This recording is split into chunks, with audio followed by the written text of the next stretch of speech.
মিতু,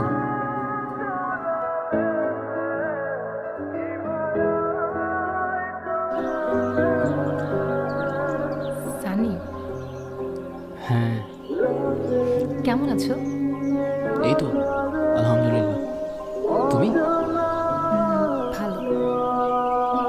তুমি জানলা কিভাবে আমি এখানে থাকবো? মেয়েরা সব কিছু জানতে পারে।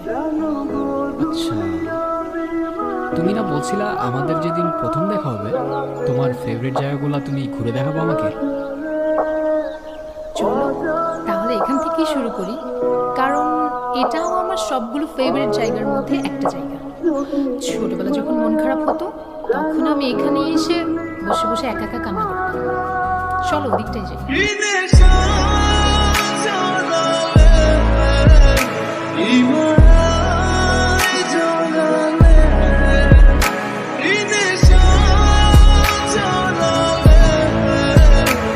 Even